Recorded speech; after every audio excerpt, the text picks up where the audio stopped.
어쨌든 선생님은 그러면 한번 요거 이 더불어숲 이렇게 보시고 당사자로서 이 여기에 지금 언급된 당사자로서 이 책에 대한 어떤 감상 그런 게 좀 있으시다면 한번 좀 말씀해 주시겠습니까? 모든 생각이 또 신영무 선생님하고 똑같을 수는 없잖아요. 그렇죠. 우리가 그렇죠. 그러니까 이게 선생님 말씀하셨잖아요. 이 다양성이 네. 굉장히 예. 소중한 지금 이제 까는 타임입니다. 그렇습니다. 아니 안 계시니까. 안 계시는데. 뭐 이 교수 섭섭하다 그런 말 들을 일도 없었고. 그러네요. 이 책 이제 읽으면서 저는 어차피 이제 이슬람 문화 전공자이고 또 거기서 공부했기 때문에 예. 이 그리스에 가셔서 마라톤 전쟁이나 마라톤 이 평원. 그리스 문화를 이제 설명하는 부분에 있어서는 조금 제 마음에 안 드는 부분도 있었어요. 그랬어요. 이 서양 중심 교육을 네. 받아서 그거에 부습돼 있으니까 네. 마라톤 도리가 병원에서 없는 네. 거예요. 그 사실 이제 마라톤이라는 것은 그리스와 이제 페르시아의 전쟁인데 이 페르시아 전쟁의 우리 모든 교과서는 그리스의 승리로 우리가 기술되어 있어서 대단하게 그중에 이제 사실은 역사적으로 그리스와 페르시아 사이에는 11번 전쟁합니다. 11전 8승 1무 2패거든요. 그 2패가 하나는 마라톤 전쟁이고 하나는 살라미스 해전입니다.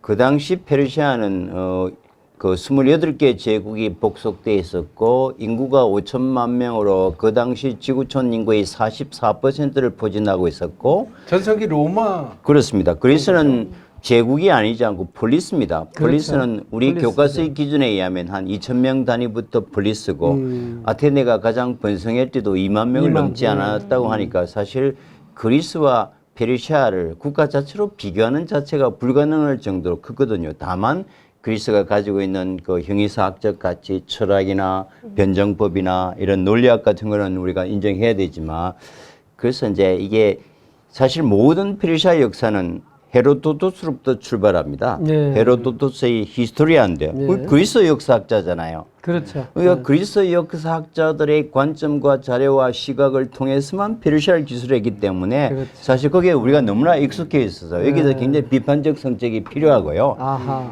예. 사실 마라톤 전쟁이라는 것도 계속 당하다가 처음으로 우에 한 막아낸 거예요. 예. 그러니까 얼마나 기뻐서 한 병사가 42,155m를 달려서 우리가 이겼다고 그러고 죽잖아요. 예.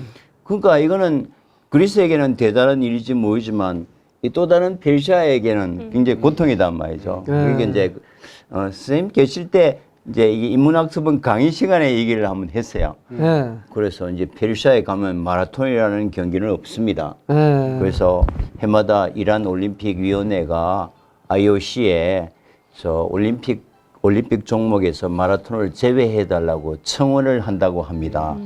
그 사람의 논리는 이러하다.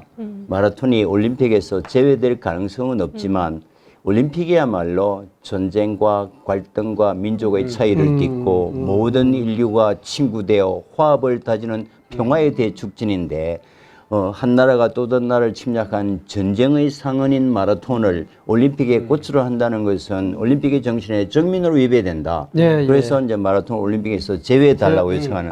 그러니까 이런 하나의 사건을 관점에 따라서 이렇게 다를 수 있는 거란 말이죠. 예, 그렇죠. 이제 그런 면에서 이제 우리가 9세대들은 이제 신영무 선생님을 필요해서 9세대들은 구교육을 받았으니까 그렇죠. 당연히 이제 그런 관점에서 하지만 이제 또 전공자 입장에서 보면은 조금은 뭐 더 통찰력이 있었으면 좋겠다는 아쉬움이 있을 거예요. 신영복 근데 신영무 선생님 조차도 거기에 예. 못 벗어난 거죠. 예.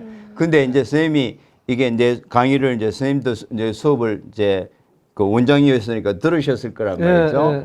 이제 그 뒤로 이제 우리가 담론을 나눠보지는 못했는데 선생님이 오셔서 야 계속 그 얘기 좀 해라고 하신 걸로 봐서는 선생님도 그 부분에 대해서는 조금 다른 생각을 재판이 나왔으면 하셨었지 않았을까 그런 생각을 해봅니다. 그럼 이건 칭찬인데요? 비판이 아니고. 그래도요. 아니, 비판이죠. 비판이죠. 아니 그- 신영국 선생님이 이희수 선생님에 대한 칭찬. 근데 이건 진짜 여담이고 그렇기는 한데 지금 현재 시대에 그러니까 지금 현재 카타르 월드컵이 지금 진행되고 있잖아요. 네. 근데 카타르라는 그러니까 그렇게 중동이라는 국가에서 월드컵이 진행되는 것조차도 정말 세계적인 사건인데 뭐 이란이 지금 현재 국내 문제 때문에 이란 선수들이 애국가를 부르는 걸 보이콧한다던가 국가 부르는 걸 그리고 어제 경기 보셨어요? 사우디가 이긴 거? 네, 사우디가 사우디가? 아르헨티나를 2대1로 이겼어요. 진짜 잘 싸웠거든요. 그래서 지금 현재 세대들은 그런 중동을 바라보면서 어떻게 또 바뀌어갈까 그 시각이 저는 굉장히 흥미로웠어요. 그래서 사실은 아, 예, 네, 지금 예. 현재 이 상황이 너무너무 흥미롭더라고요. 그리고 네, 네. 그러면 그러니까 그 비슷한데 질문 하나 드릴게요, 선생님. 그 제 기억으로는 1990년대 초에 사회주의가 몰락하고 미국 주도의 신자유주의가 득세하는 상황이었고 서양 중심 세계관이 더 공고하게 되는데 그래서 그때 그 헌팅턴이라는 사람의 말도 안 되는 문명 충돌론이라는 게 나와서 뭐 우리나라에서 히트도 치고 그런 상태에서 2000년대로 향하면서 우리 사회 이른바 톨레랑스와 그 다음에 관용 이슬람에 대한 균형 잡힌 시각을 제시하던 최전선에 계셨던 분이 우리 이희 선생님이시거든요. 그런데 또 그 이란 대통령 책 문명의 대화도 번역하셨잖아요. 그런데 당시에 그 최익희 선생님도 그때 당시 이제 인터뷰라든가 언론 이런 데 오시면 그런 말씀 많이 하셨거든요. 그러면 그 2000년대 초반하고 그 2005년 뭐 그때쯤에 쇠기생과 교류하시면서 그런 주제에 대해서 뭐 학술적인 담론을 하셨다든가 뭐 그런 게 있었습니까? 뭐 선생님 일관되게 말씀하시는 게 그 이제 문명 충돌하고는 정반대쪽에 계셨잖아요. 뭐 네. 당연히 뭐 담론하는 것보다 뭐 선생님의 제 생각에 저희들이 절대적으로 이제 존중하는 입장이었고 또 제가 공부하는 방향과도 맞았기 때문에 네. 뭐 담론 자체가 아니라 뭐 당연한 하나의 이제 흐름이었던 것 같고요. 사실 몬뚱돈의 이제 뭐 타릭 알리라고 하는 데 다른 사람들 이거는 그 클래시 오브 시빌라이제이션 그걸 번역해서 문명의 이제 문명 간 충돌이라고 네, 했는데 네. 이건 이제 이 사람은 클래시 오브 이건노라는 사람 표현을 썼고 이게 무지의 충돌이다. 그래. 그러니까 이게 이제 그럼 터키 9.11 테러를 문명 충돌의 대표적인 그랬어요. 걸 했는데 예, 이런 이슬람 세계에서도 반이슬람적 범죄 행위라고 이게 단죄하는 그 일탈된 행위를 그 이슬람 전체 세계와 일반화 보편화 시켜 놓았던 한 축에 놓으면서 어떤 충돌로 가져간다는 것은 그야말로 무지다. 이거는 그 주류 사회에서 왜곡된 이제 극우 이슬람주의와 또 소위 말하는 그 백인종 이제 극우적인 저 유럽 중심주의가 이제 충돌이 문명 충돌이지. 그 대부분의 공동체가 가지고 있는 이제 정신의 핵심은 그야말로 관용과 화합과 문명 간 대화다. 뭐 그런 면에서 9.11 테러 이후에 뭐 이제 선생님이 저를 계속 이제 강의를 불러주시면서 이제 그 과정이 어떤 대화의 이제 과정이었던 것 같고 뭐 둘이서 앉아서 뭐 하는 것보다는 그런 말하지 않는 그 어떤 교감 이런 것들이 그 당시에 굉장히 컸던 것 같고요. 그래서 이제 이 사실 악의 축의 대표적인 나라가 이란이잖아요. 근데 악의 축의 대표적인 나라의 대통령이 무함마드 하타미가 이제 가장 강력하게 문명 간 대화를 제청했고 이분이 이제 유엔 총회에서 이걸 설파하셨어요. 그래가지고 이분이 연설을 한 이후에 유엔에서 그걸 이제 문명 간 대화의 해를 정했거든. 그게 하타미 대통령의 제안입니다.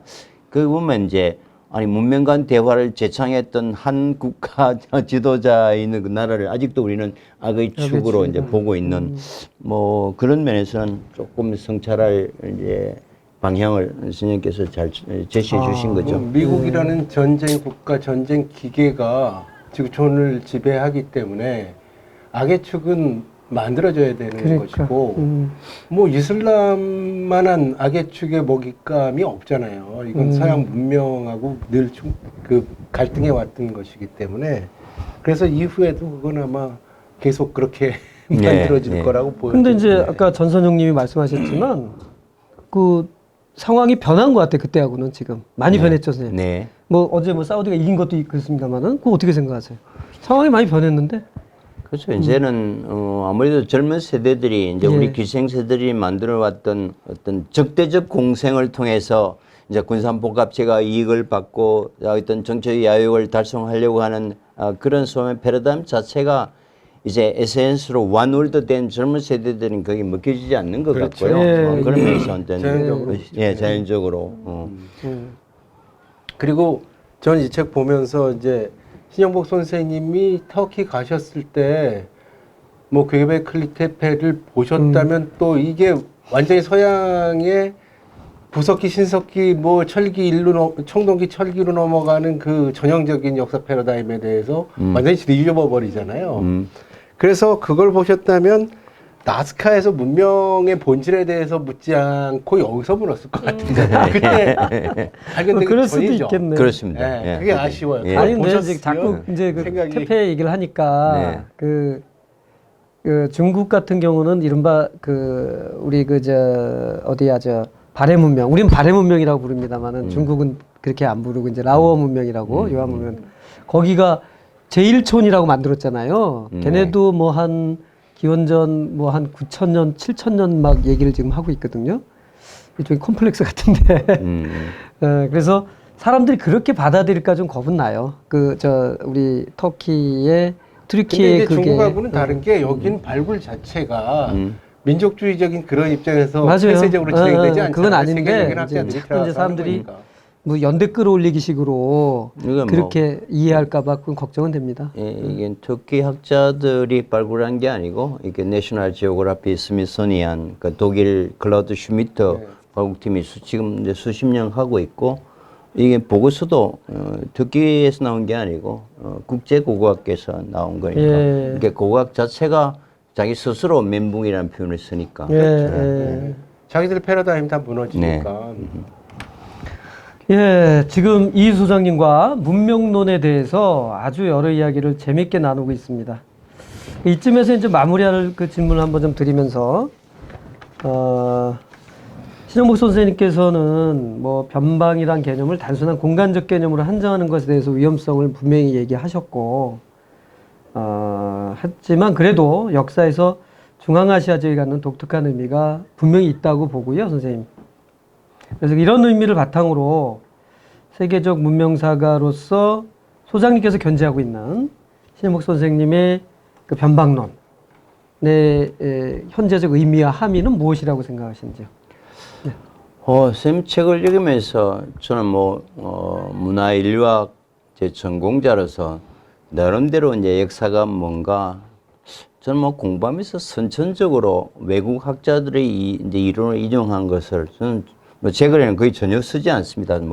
너무 선천적으로 별로 좋아하지 않습니다. 예. 한 분야에서 20년, 30년 공부했으면은 좀 어설프라도 자기 나름의 어떤 관점이나 이론이 이제 되는 게 공부한 사람 입장이라고 생각했고요.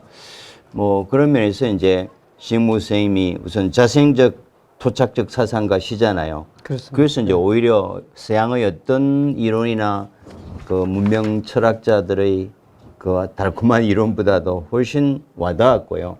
저는 이렇게 생각합니다. 제가 공부했던 역사라는 것은 한 문화권 구성원 전체가 절절히 살아내간 삶의 궤적의 총량이 역사라고 봅니다. 다시 말하면 한 문화권 구성원 전체가 절절히 기억하고 있는 역사적 총체가 이제 기억의 총체가 역사다. 예. 그러다 보면 모든 문화권은 나름대로 다른 역사적 인식과 역사적 기억이 있는 겁니다. 예. 그걸 이제 있는 그대로 받아주고 가치를 주는 이런 방식이어야 되는가? 아니면 이제 가진 자, 지배자, 강대국들이 만들어 놓았던 논리로 예. 지금까지도 불행하게도 이제 중국과 유럽 일부 역사를 제외하고는 라틴 아메리카, 중앙아시아, 아프리카, 중동, 이슬람 그 사회를 지배했던 지배자의 논리와 교과서를 통해서만 우리가 배워왔단 말이죠.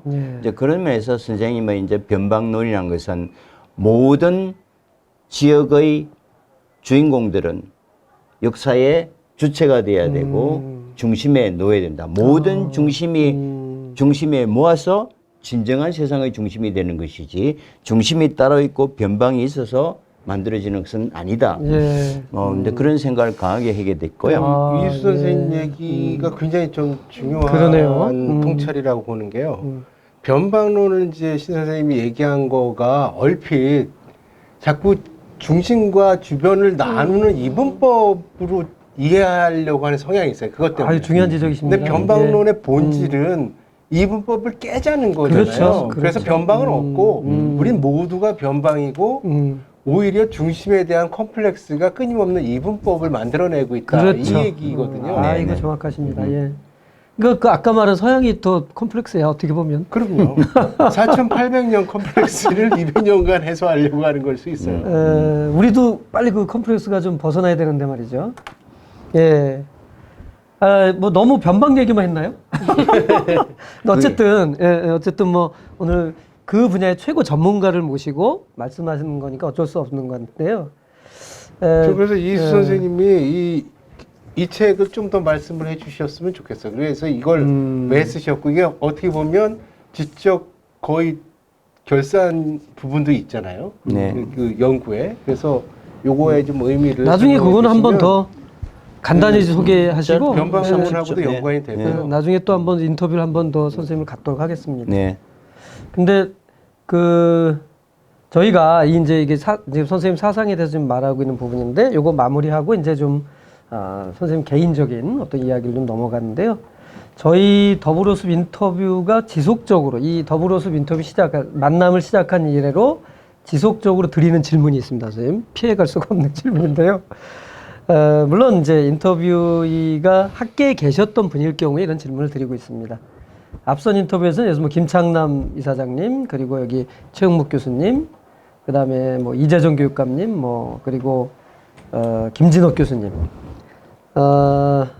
과연 신용목 선생님의 변방론이라든가 또는 관계론 같은 어떻게 보면 아까 말씀하신 토착적인 그런 사상이 이른바 K사상으로 말 그대로 세계인에게 영향을 줄 수 있는 가능성이 있느냐라는 질문을 드리고 있는데요.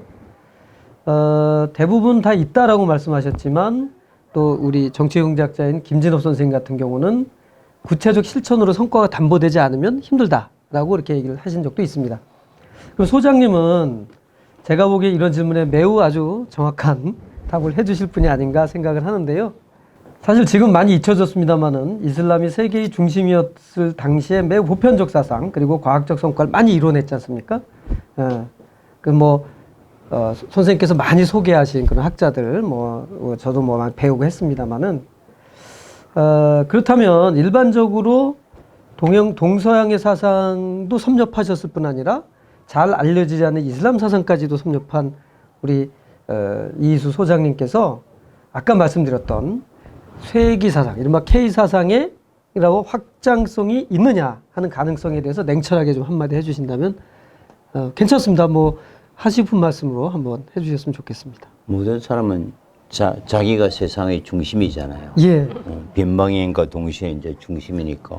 아니 보십시오. 지금 뭐 K 한류라고 지금 뭐 노래, 춤, 드라마 그렇죠. 이어서 지금 예. 뭐 음식까지 날리고 지금 이제 기술 수출까지도 K 기술이라는 말이 나오는데 모든 게 지금 우리가 세상을 주도하는 입장으로 가고 있는데 그게 이런 형이하학적 것만 세계 중심이 돼서 무슨 의미가 있겠어요? 네. 그걸 바탕으로는 단단한 사상의 뿌리가 우리가 함께 이 험난한 세상의 하나의 희망의 미랄이 될 수 있는 그 철학적 사상적 길잡이가 담보돼야 예. 그게 지속 가능성을 가지고 의미를 갖지 않겠어요? 예. 뭐 동의합니다. 스님께서 뭐 그런 것까지 염두에 두시고 우리에게 가르침을 주시지 않았겠지만 이제 남아있는 우리가 이제 선생님의 하나하나의 가르침을 하나의 사상의 용광로에 녹이는 작업은 우리가 남아있는 자의 몫인 것 같고요.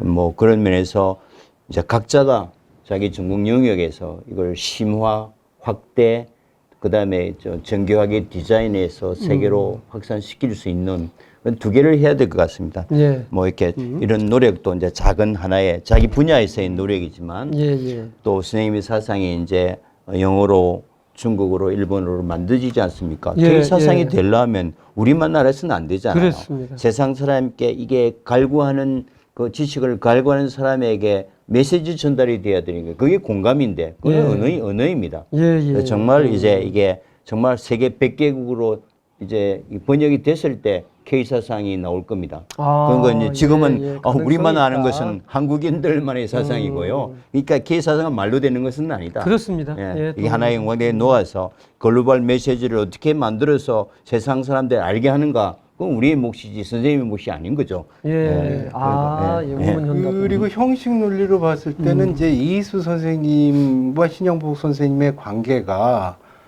그 신 선생님의 사상이라는 게 어떻게 보면 이분법적으로 동서양 사상을 지향하려고 하셨거든요. 정치경제학을 중심으로 하셨고 어려서부터 동양 사상에 일찍이 배움을 뭐 많이 가지셨고 나중에 노자하고 논어를 자기의 핵심적인 책으로 꼽고 자본하고 그게 축이란 말이에요. 근데 거기에서 이슬람 쪽이 다 빠져 있는 거예요. 이 양반이 지향을 그것까지 했어야 맞아요. K 사상의 세계적인 이 얘기가 가능한데 그런 측면에서 그 고리를 이희수 선생님이 좀 메워주고 계시다. 그래서 이희수 선생님을 모시고 또 신 선생님이 얘기를 듣고 배운 것은 그런 걸 좀 보완하려고 하신 거 아니겠는가. 그리고 이희수 선생님 이후에 하는 작업이 또 그런 축에서 볼 수 있지 않을까 이런 생각도 합니다. 예. 아유, 예. 어떻게? 선생님 정리를 잘 해주니까 제가 해야 될 게 명확해졌습니다. 아, 그래요? 아직 축을 메워주셔야 됩니다. 우리 어떻게 보면 그런 작업을 하고 계신 분 중 한 분이잖아요. 아유, 어떠세요? 저는 전혀 아니고요. 뭐 전혀 아니요. 지금 문화원이 아니고요. 있으니까. 문화원에서 아주 그럼. 열심히. 네. 아, 근데 예. 저는 이희수 교수님이 성공회 대학 내에 이슬람 연구소를 맡고 계시는 것 자체가 예, 큰 거루, 밑그림을 지금 이미 그리신 걸로 예, 보이고요. 그걸로 해서 아까도 말씀드렸처럼 수혜를 받은 사람으로서 무한한 감사를 드리고 있습니다. 아, 그게 참, 그 맞습니다. 예, 예. 하여튼 뭐 질문이 조금 저도 드리면서 조금 좀 떨어지는 거 아니야? 이랬는데 대답이 현답으로 지금 나와서 아이고, 아주 진행하는 데 도움을 많이 받고 있습니다. 예, 그래서 일단 뭐 이런 주제로 좀 딱딱한 주제를 이렇게 재미있게 좀 말씀을 해주셨어요.